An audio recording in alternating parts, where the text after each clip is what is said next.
Hi, my name is Jana Crosby. I'm going to read a book on behalf of Reach Out and Read.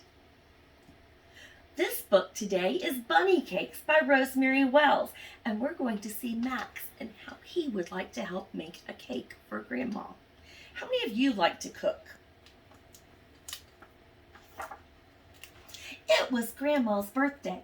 Max made her an earthworm cake. "No, Max," said Max's sister Ruby. "We're going to make Grandma an angel surprise cake with raspberry fluff icing." Max wanted to help. "Don't touch anything, Max," said Ruby.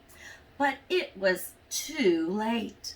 Ruby sent Max to the store with a list that said, eggs. Max broke all the eggs, so he had to go buy new eggs. Max wanted red-hot marshmallow squirters for his earthworm cake, so he wrote red-hot marshmallow squirters on the list. The grocer could not read Max's writing. "Eggs," said the grocer, and he gave Max eggs.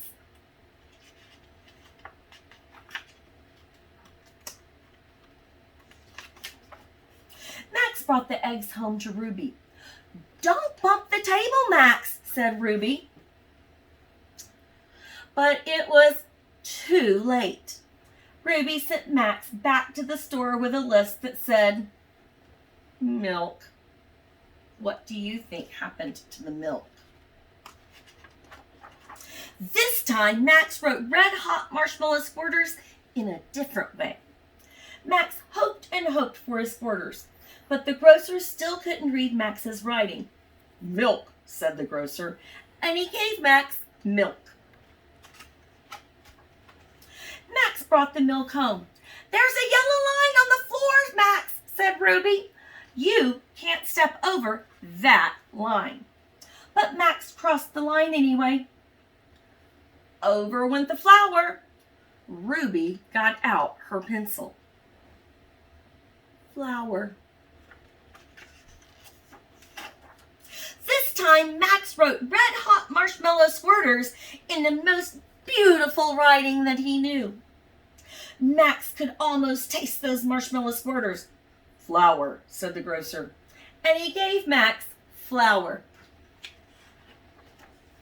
When Max got home, there was a sign on the kitchen door. "Max, the kitchen is no place for you," said Ruby. Look at the note. Poor Max. Ruby finished up her cake. If you look really close, Max is standing outside the window trying to peek in at the cake. She baked it and cooled it and iced it with raspberry fluff frosting. "It needs something else, Max," said Ruby. "Birthday candles, silver stars, sugar hearts, buttercream roses," wrote Ruby. Meanwhile, Max had a brand new idea. What do you think he's going to do? He drew a picture of red-hot marshmallow squirters on Ruby's list and ran to the store. He could not wait. "Birthday candles, silver stars, sugar hearts, buttercream roses," said the grocer. "What's this?" "Why, it must be red-hot marshmallow squirters." Max got his squirters. Ruby's cake looked just beautiful. Max went out and put caterpillar icing on his earthworm cake. What do you think he put on that caterpillar icing? Grandma was so thrilled she didn't know which cake to eat first. Which cake would you eat first? This story made me hungry. I might want to go back, and now I might want to go make a cake or some cookies with someone at my house. Remember not to use the stove without help. And I want to say thank you for listening to our story. And I want to thank Rosemary Wells and our publisher, Dial Books for Young Readers in New York, for letting me share this story with you today. Have a great rest of the day or a good night.